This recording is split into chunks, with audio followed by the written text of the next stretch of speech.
Hello, awesome people. I hope you're having a great day today.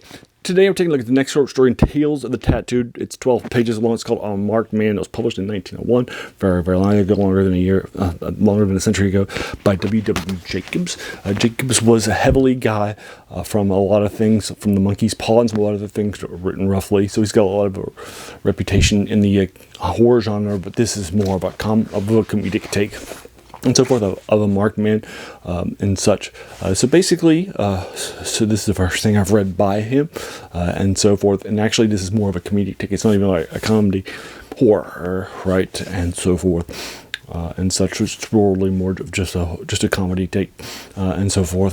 And our main characters is a naval guy who's landed in a sailor has landed in a port, and two of his friends had just left the ship, and now they're and we find on the first page this is a story that's being told by somebody else, and she says, the person who's telling the story, the narrator, is that this is a true story that happened, and we're going to find out about a guy who didn't want to get a tattoo but ended up doing it for money, for fiscal reasons. So we're going to find out about that story, if you will. So that's what we're told on the first page to sort of set up what's actually happening.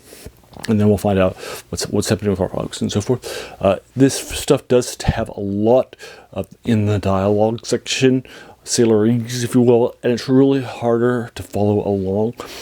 Not like 1901 dialogue would normally be anyway, right? But it feels more like this person's trying to make it a little more authentically sailorish and so forth. And there's a lot of shorter words and O's and this's and you know, words that, so it's a little harder to get caught up with the dialogue and so forth. I realized that for the first time in about 13 pages or so, and it was fun. It took me about half an hour sort of for me to read, but it was a little bit longer because of the dialogue was harder to get into for that major issue and so forth. So I'm giving this more like a 6 out of 10. Although again, this guy is a big name in the horror genre with the Monkey's Paw, a classic.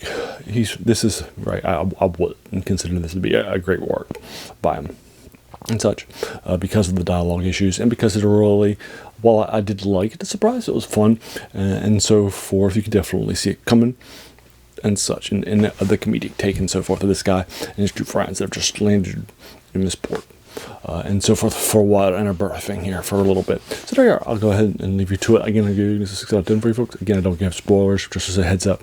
I'll link you to this collection in the comments below, just as a reminder of this channel's name. That's the worst thing about new books. That's a quote by French philosopher Jacques Joubert. And also in this, roughly a little bit earlier in the century, that said that the worst thing about them was that they kept us from reading the old books, right? And so forth. So that's one of the reasons why I like find these older works by authors like this out there in this collection. That's in my genres that I care about, like horror, science fiction, and fantasy. And that's where the concept of this channel comes from. So have you read this? If you agree or disagree with my 6 out of 10, let's talk about the comments below. Or if you want to talk about the spoilers and such, let's do so. Let's just put spoiler tags around it. We'll be good to go. I'll try to find you for this for free online, so you don't want to check it, because 1901 is past the copyright date for stuff. So hopefully I'll be able to find it for you free online too, in addition to the collection, in case you want to read it in print like me. And then if you like this, why not hit the subscribe button, the bell icon if you're feeling frisky, and the like button, and share with your friends, all the YouTube stuff. And then finally, I just want to pause and take a moment just to thank you so much for taking some time out of your day and investing it and watching my video, because we all have so many things that are happening in our lives, and we're pulled in so many different directions. So the fact that you spent this time with me, that's incredibly humbling, and I appreciate it. So thanks again, and have an amazing day.